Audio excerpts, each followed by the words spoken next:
श्रेणी आरएलसी परिपथ। इसमें प्रतिरोधक आर,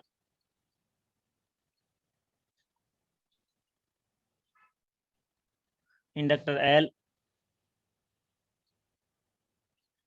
व कैपेसिटर सी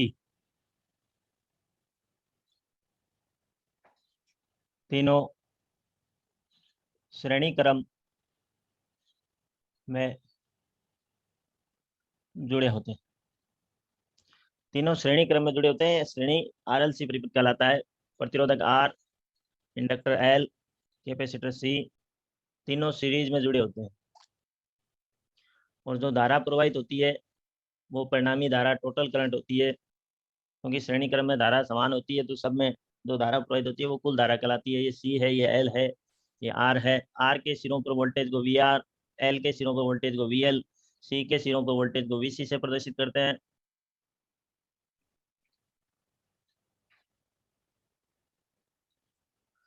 तो वी आर, वी एल और वी सी तीन प्रकार के तीनों पर वोल्टेज होगी।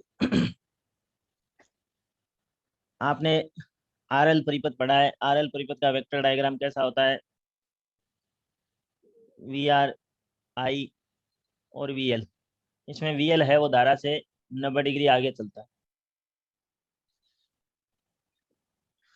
तो वी आर तो धारा के इन फेज होता है, लेकिन वी एल 90 डिग्री आगे चलने से वी है वो परिणामी वोल्टेज है वो धारा से आगे ही रहता है।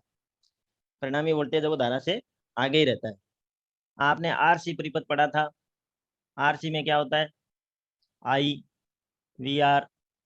इसमें कैपेसिटिव वोल्टेज वी सी है वो धारा से 90 डिग्री पीछे रहता है। तो परिणामी वोल्टेज कहाँ होगा? परिणामी वोल्टेज है वो धारा से पीछे ही होगा। अब उसमें परिणामी वोल्टेज धारा से आगे है, इसमें परिणामी वोल्टेज धारा से पीछे है। तो अब आरएलसी सर्किट में परिणामी वोल्टेज कहाँ होगा? आरएलसी सर्किट में परिणामी वोल्टेज धारा से 90 डिग्री आगे होगा, पीछे होगा, 0 से 90 डिग्री बीच में आगे होगा, 0 से 90 डिग्री बीच में पीछे होगा, क्या होगा? तो आप देखेंगे क्योंकि इसमें वीएल है, वीसी नहीं है, तो वोल्टेज 90 डिग्री आगे है। इंडक्टिव वोल्टेज है वो धारा से 90 डिग्री आगे। इसमें इंडक्टिव वोल्टेज है वो धारा से 90 डिग्री पीछे है, जिसकी वजह से परिणामी वोल्टेज जिसमें पीछे रहता है उसमें आगे रहता है। क्योंकि रेजिस्टिव वोल्टेज तो धारा के इन फेज होता है। रेजिस्टिव वोल्टेज तो धारा के इन फेज है। इंडक्टिव वोल्टेज 90 डिग्री आगे है, इसलिए परिणामी वोल्टेज भी आगे है। इसमें भी रेजिस्टिव वोल्टेज धारा के इन फेज है, परिणामी कैपेसिटिव वोल्टेज धारा से 90 डिग्री पीछे है, तो परिणामी वोल्टेज भी पीछे है। लेकिन इसमें तो वीएल भी है, वीसी भी है, तो परिणामी वोल्टेज कहाँ होगा वो देखा जाएगा। इसकी 3 पोजीशन बनती है कि कौन किसका मान ज्यादा है, वीएल का मान ज्यादा है या वीसी का मान ज्यादा है। जब दोनों एक दूसरे के विपरीत हो, देखो इसमें धारा से वीएल आगे चलता है, इसमें धारा से वीएल पीछे चलता है, तो एक दूसरे के विपरीत है। वीएल और वीसी के वोल्टेज एक दूसरे के विपरीत कार्य करते हैं, एक दूसरे का विरोध करते हैं। तो वीएल और वीसी के वोल्टेज जब एक दूसरे का विरोध करते हैं, तो जब वीएल और वीसी दोनों एक ही परिपथ में हो तब क्या होगा? तब यह होगा जब दोनों विरोधी एक ही सर्किट में हो, तो जिसका मान ज्यादा होगा उसकी चलेगी, उसके गुण विद्यमान होंगे, जिसका मान ज्यादा होगा। तो इसमें इस सर्किट की 3 पोजीशन बन जाती है ना। स्टेप फर्स्ट, फर्स्ट स्टेप क्या है? जब वीएल बड़ा हो वीसी से। अब आपको कुछ ना कुछ मानना होगा, क्योंकि आरएल सर्किट में वीएल आगे रहता है धारा से, आरसी में वीसी पीछे रहता है। तो आरएलसी में फिर परिणामी वोल्टेज कहाँ जाएगा? 3 पोजीशन बनती है। यदि हम वीएल को ज्यादा मानते हैं वीसी से, क्योंकि एक दूसरे के विरोधी होते हैं, तो कम ज्यादा आपको मानना होगा। वीएल का मान बड़ा है वीसी से, तो याद रखना वीएल बड़ा मानेंगे। वेक्टर डायग्राम बनाइए। ये करंट है, ये रेजिस्टिव वोल्टेज होगा, वो तो धारा के इन फेज ही रहता है। वीएल कहाँ होगा? वीएल धारा से 90 डिग्री आगे होगा। वीसी कहाँ होगा? वीसी धारा से 90 डिग्री पीछे होगा। तो ये वेक्टर डायग्राम बनेगा इस प्रकार से।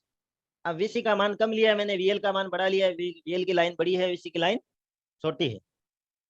जैसे मान लीजिए वीएल 100 वोल्ट है और वीसी 40 वोल्ट है, तो कितना वोल्टेज बचेगा बताइए वीएल का? 60 वोल्ट। 60 वोल्ट वीएल बचेगा ना। VL 60 वोल्ट बचेगा, क्योंकि ये एक दूसरे के विरोधी होते हैं, एक दूसरे को नष्ट कर देते हैं। तो VC का 40 वोल्ट VL के 40 को नष्ट कर देगा, तो बचेगा तो VL ही, क्योंकि VL का मान ज्यादा है। तो ये कितना बचेगा, ये क्या है, 60 क्या है, VL माइनस VC। क्या बचेगा, VL माइनस VC बचेगा। जो ज्यादा है उसमें से कम घटा देंगे, वही वोल्टेज बचेगा, VL माइनस VC। तो ये VC है, ये 40, इसमें से ये 40 ऊपर से निकाल दें तो लगभग उतना ऊपर से निकाल दिया, तो इतना तो बचेगा ना, वो ज्यादा है। तो ये जो वोल्टेज बच रहा है उसको कहेंगे VL माइनस VC। यहाँ तक, जीरो से लेके यहाँ तक वोल्टेज है, उसको कहेंगे VL माइनस VC। क्योंकि इस VL में से VC घटाया तो इतना बचा, ऊपर से नीचे ये इतना VC ऊपर वाले VL को कम कर देता है, तो ये इतना। अब ये त्रिभुज आप देखेंगे, ये आपका परिणामी वोल्टेज है V, और ये I है, ये थीटा है। तो इसमें VL का मान बड़ा है, तो इस सर्किट में प्रभुत्व किसका होगा, RL सर्किट का होगा। ये एक RL सर्किट की तरह व्यवहार करेगा, ये एक RL परिपथ की तरह व्यवहार करेगा। तो RL परिपथ में जो भी होगा वो सारा होगा, इसमें धारा लेगिंग होगी, वोल्टता लीडिंग होगी, और फेज कोण, फेज कोण वही आप 0 से 90 डिग्री के बीच में ले सकते हो। पावर फैक्टर आप 0 से 1 के बीच में ले सकते हो। और पावर फैक्टर क्या होगा, लेगिंग होगा। पावर फैक्टर है वो धारा से दर्शाया जाता है, जो करंट होती है करंट के हिसाब से पावर फैक्टर को बोला जाता है। धारा लेगिंग है तो पावर फैक्टर लेगिंग बोलेंगे, धारा लीडिंग होगी तो पावर फैक्टर लीडिंग बोलेंगे। ठीक है, तो यहाँ लेगिंग पावर फैक्टर पे काम करेगा, ये एक RL परिपथ की तरह काम करेगा। तो सीधा सा है, पहले हम सर्किट में खाली VL लेते थे या VC लेते थे, लेकिन अब की बार VL माइनस VC लेना हो, क्योंकि VL बड़ा है, VL में से VC घटाएंगे तो जो बचेगा वो VL माइनस VC लेंगे। अब इसमें भी आपको एक त्रिभुज देखने को मिलेगा। वो त्रिभुज क्या क्या है, कैसा है, ये त्रिभुज देखिए, ये थीटा है, ये VR है, ये V है, और ये VL माइनस VC है, तो इसको भी VL माइनस VC कह सकते हैं, तो इसको कहेंगे VL माइनस VC। अब की बार जो VL और VC आते थे उनकी जगह क्या आएगा, VL माइनस VC आएगा। तो ये ट्रायंगल बनता है इसमें, ऐसा त्रिभुज बनेगा। तो फर्स्ट स्टेप में आप देख रहे हैं, ये फर्स्ट स्टेप। फिर है स्टेप सेकंड। सेकंड स्टेप में क्या है, यदि VL तो छोटा हो और VC बड़ा हो, VC बड़ा हो VL से, जब VC बड़ा होगा तो क्या होगा, किस प्रकार से बनेगा आपका वेक्टर। ये रेफरेंस लाइन पे करंट लेंगे, VR तो VC के I के इन फेज होगा। बात आती है VL की, VL कहाँ होगा, VL तो छोटा है, इसलिए VL तो होगा तो धारा से आगे ही, लेकिन छोटा है। VC का मान बड़ा है, VC की लाइन बड़ी है। अब ये VL ने VC को नष्ट कर दिया इतना, ये बचा VC माइनस VL। ये क्या बचा, VC माइनस VL। अब इसको VC को और VC माइनस VL को और VR को आगे बढ़ा के ये आपका हो गया परिणामी वोल्टेज, ये हो गया फेज कोण थीटा, ये हो गया वेक्टर डायग्राम। अब इसमें साफ साफ दिखाई दे रहा है VC बड़ा है तो ये एक RC सर्किट की तरह काम करेगा। RC सर्किट में जो होगा वो सारा होगा। RC सर्किट में क्या होता है, I लीडिंग होती है, V लेगिंग होता है। इसमें ट्रायंगल बन रहा है, वो आपको ऐसे दिखाई दे रहा होगा, एक त्रिभुज दिखाई दे रहा होगा ऐसे, यहाँ पर VR है, यहाँ पर VC माइनस VL है, और यहाँ पर V है, ये थीटा है। इसको आप अगर त्रिभुज को ऐसे बनाना चाहो तो भी बना सकते हो, VC माइनस VL, और ये V है, और ये VR है, ये थीटा है। ये त्रिभुज बनेगा स्टेप सेकंड का। अब देखिए एक स्टेप और है, वो कौन सा है, थर्ड स्टेप। अब क्या होगा, इसकी आपने कल्पना ही नहीं की होगी कि VC और VL बराबर भी हो सकते, बराबर होंगे जब दो दुश्मन आपस में मिलते हैं और दोनों बराबर है वो अपना पावर रखते हैं, तो क्या होगा, दोनों नष्ट हो जाएंगे, है ना। तो जब VC और VL बराबर हो, जब VC और VL बराबर हो, तो क्या होगा,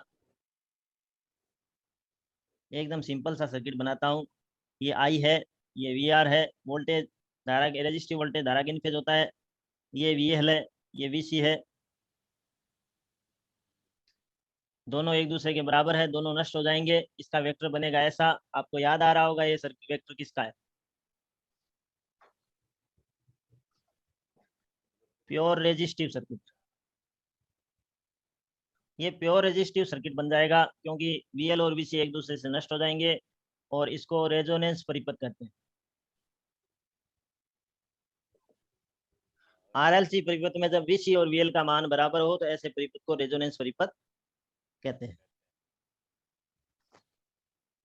अब देखिए हमने वोल्टेज का ट्रायंगल पढ़ा है, तो इम्पीडेंस का ट्रायंगल कैसा होगा, वोल्टेज के जैसा ही होगा।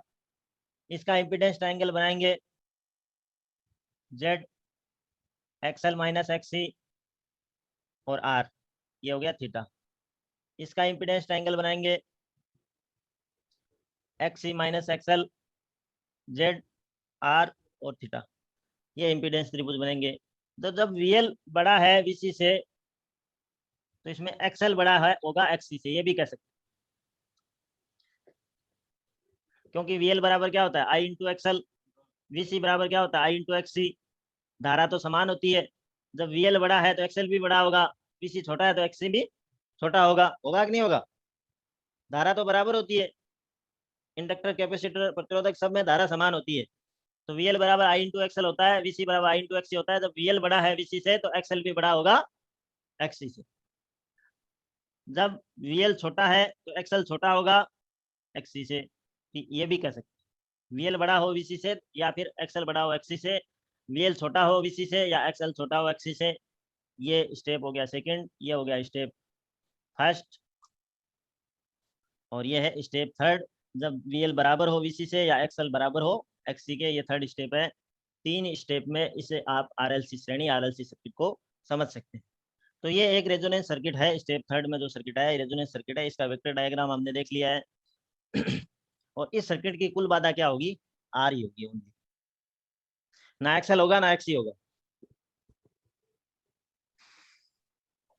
क्योंकि इसमें जैसे इसका बनाया है वैसे ही XL XC भी एक दूसरे से नष्ट हो जाते हैं। तो ये 3 प्रकार के वेक्टर डायग्राम आपको 3 पोजीशन इसमें देखने को मिलेगी। जब VL बड़ा हो, सेकंड पोजीशन है जब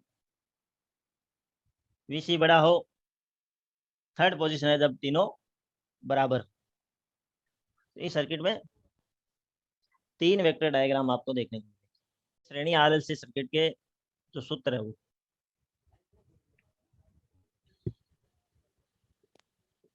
आप वोल्ट का त्रिभुज को ले लीजिए, किसी भी त्रिभुज को ले लीजिए, इसको ले लीजिए। करंट का स्क्वायर बराबर आधार का स्क्वायर प्लस लंब का स्क्वायर, ये तो होता है वोल्टेज का संबंध। अब इसमें VL माइनस VC लिया है, इसमें VC माइनस VL है, तो इसमें अंतर का लेंगे, जो बड़ा होगा उसमें से घटा देना है ना। अब इम्पीडेंस का बनाएंगे, इम्पीडेंस त्रिभुज से बना दीजिए Z स्क्वायर बराबर R स्क्वायर प्लस XL, दोनों का अंतर लेना है XC स्क्वायर, ये हो जाएगा Z का सूत्र। इधर से स्क्वायर हटाएंगे तो अंडर रूट भी हो सकता है। तीसरा है पावर फैक्टर, पावर फैक्टर होता है कोस थीटा बराबर होता है आधार बटे करण। तो वोल्टेज वाले त्रिभुज में आधार VR है, करण V है। इम्पीडेंस वाले त्रिभुज में आधार R है, करण Z है। ये फिर पावर की बात करते हैं, पावर VI कोस थीटा से ही निकाली जाएगी, ये रियल पावर है। ये आपका श्रेणी RLC सर्किट कंप्लीट है।